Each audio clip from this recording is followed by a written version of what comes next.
பஞ்சரப்பெட்டு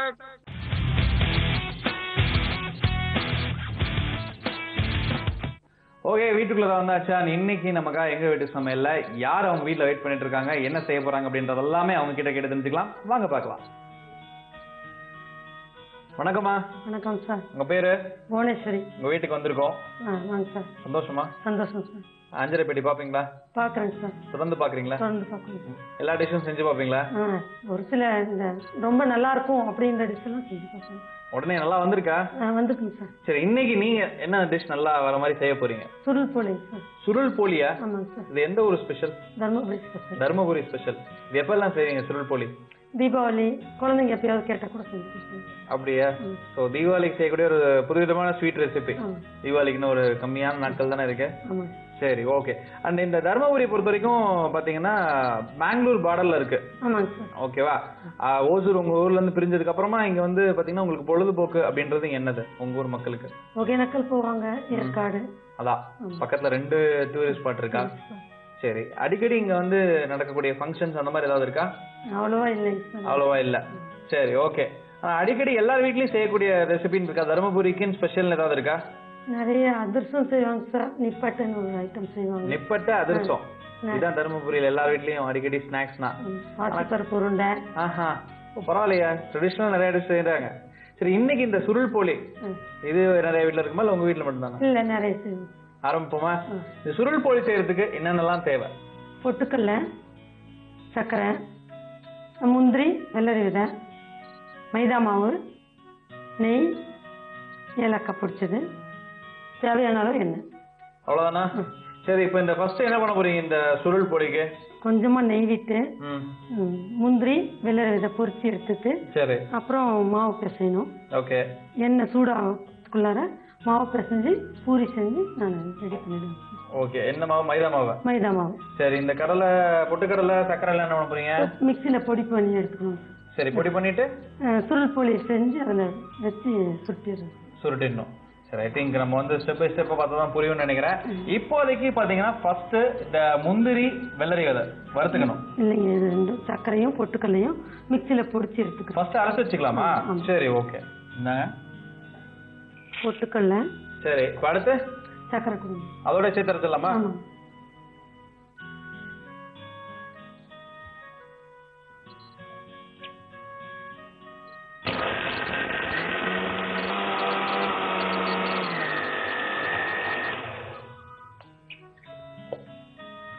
நல்லா பொடிச்சிட்டோங்க. சரி, இப்போ இது ஒரு பவுல்ல போட்டுக்கணும். ஓகே.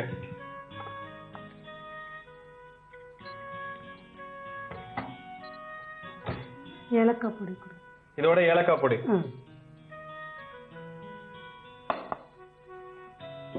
ஏலக்காய் பொடி போட்டாச்சு. நெக்ஸ்ட் என்ன பண்ண போறீங்க? நெக்ஸ்ட் முந்திரி நெய் போட்டு பொரிச்சு இந்த பவுடர்லயே கலக்கணும். கொடுங்க.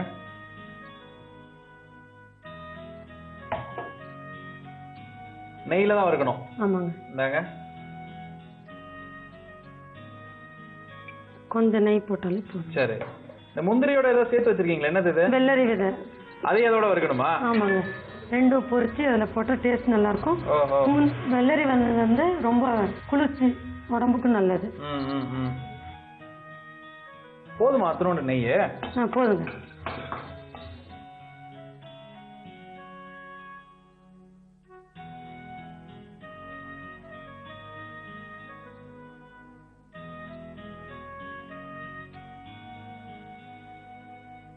அடுப்பு ஆஃப் பண்ணிக்கோங்க. அவ்வளவுதானா? ஆமாங்க. சரி, இப்ப நெக்ஸ்ட் என்ன பண்ண போறீங்க? நெக்ஸ்ட் மைதா மாவு தண்ணி போட்டு பிசைஞ்சு பூரி தேய்க்கணும். ஓகே. இத என்ன பண்ணலாம்? இது கலக்கணும். அதான் ஃபர்ஸ்ட் கலக்கிக்கோங்க.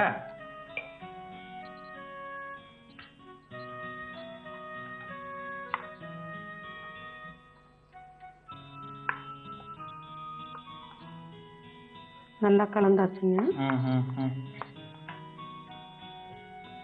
இப்பதான் வந்து மைதா மாவு பேச மைதா மாவு பேசுறேன். இப்படியே மைதா மாவு பேசுறதுக்கு போதுமா? போதும். இந்தாங்க.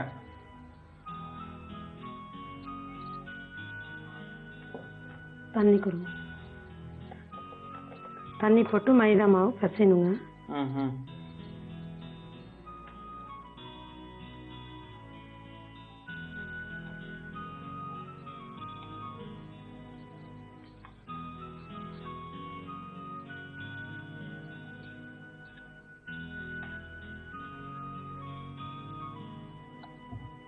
சப்பாத்தி மாவு பதத்துக்கு பிசைஞ்சுக்கணுமா? இல்லைங்க, அதை விட கொஞ்சம் கெட்டியா இருக்கலாங்க.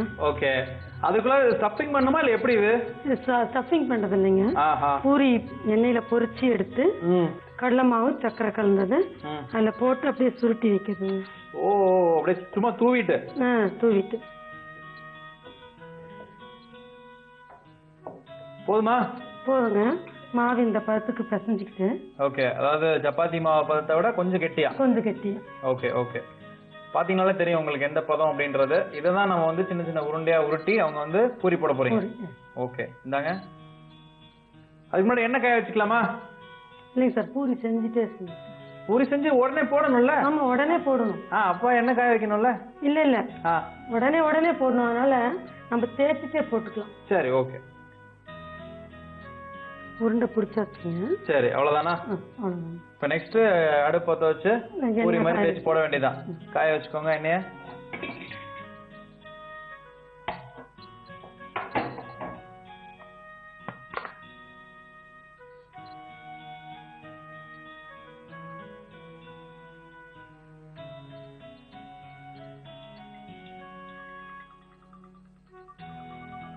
போதுமா? போதும். கட்டை எடுத்துக்கோங்க, சப்பாத்தி மாவு கட்டைய.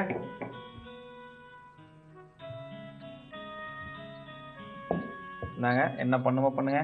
மைதா மாவு எடுத்து கொடுங்க. இந்தாங்க. மைதா மாவுல தொட்டு தேய்ச்சோம்னாக்கா ஒட்டாம வரும்.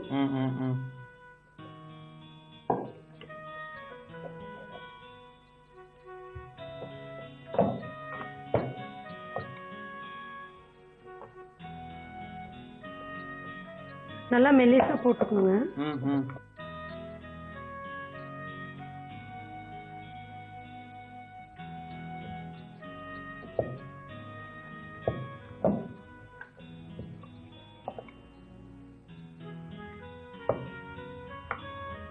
ரொம்ப தின்னா இருக்கணும். ஆமா, ரொம்ப தின்னா இருந்தா நல்ல மொறுமொறுப்பா நல்லா வருங்க. ஓகே, 2-3 பூரி போட்டு எடுத்துக்கோங்க. அதுக்கப்புறம் மொத்தமா நம்ம போட்டுடலாம். இந்தாங்க.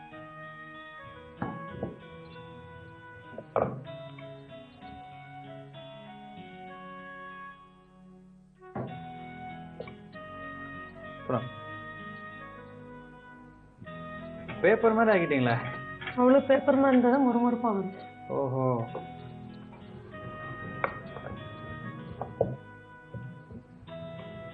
கண்டிப்பா இந்த பூரியோட இந்த தின் பத்தி சொல்லி, அதாவது எவ்வளோ சாஃப்டா, அதாவது பேப்பர் மாதிரி பாருங்க. இதோட திக்னஸே வந்து இவ்வளவுதான் மொத்தமே. நம்ம பூரிக்கு மட்டும் ரொம்ப மொத்தமா போட்டு எடுத்தீங்கன்னு வச்சுக்கோங்களேன், நல்லா இருக்காது, மொறுமொறுன்னு வராதுன்னு சொல்லியிருக்காங்க. போட்டு எடுத்துடலாமா? காஞ்சிச்சு போல எண்ணெய் பாருங்க. எண்ணெய் ரொம்ப காஞ்சிட்டாலும் ரொம்ப ரெட் டிஷ்ஷா வந்துடும். ஓகே, கரெக்டா இருக்கு. இப்போ நம்ம பொரிச்சு எடுத்துடலாம்.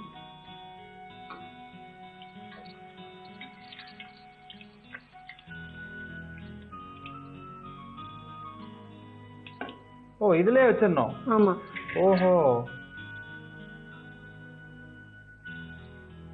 இம்மீடியட்டா அந்த எண்ணெயிலேயே ரோல் பண்ணிடணும்.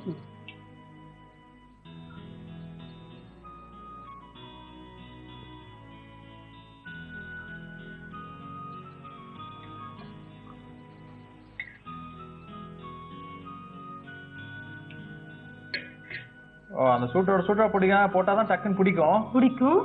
அப்படியே சுருட்டி வச்சோம்னாலும் அப்படியே மொறுமொறுப்பும் வந்துடும். ஓகே, செம்ம ஈஸியான ஒண்ணா இருக்குல்ல?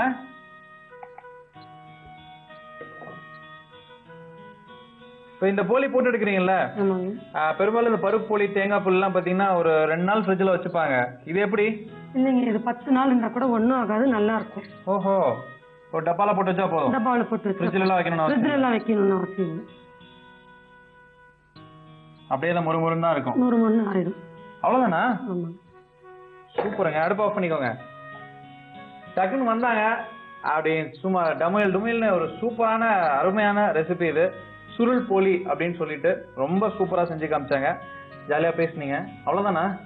வேற ஏதாவது இருக்கா பாருங்க, மறந்துருக்க போறீங்க. செம்ம சூடான 10 நாள் வரைக்கும் வச்சிருக்கக்கூடிய, குழந்தைங்களுக்கு பிடிக்கக்கூடிய செம்ம அருமையான ரெசிபி இது. கண்டிப்பா நான் சாப்பிட்டுட்டு எப்படி இருக்குன்னு சொல்றேன். ரொம்ப நன்றி. பொட்டுக்கல்ல வந்து உடம்புக்கும் நல்லது, குழந்தைகளுக்கும் எல்லாருக்கும் தாராளமா கொடுக்கலாம். ஒன்னும் ஆகாது. சோ எத்தனை போலி சாப்பிடலாம்? நானு எத்தனை வேணாலும் சாப்பிடலாம். ஒன்னும் வராதுல்ல? ஒன்னும் வராது. சரி, ஓகே.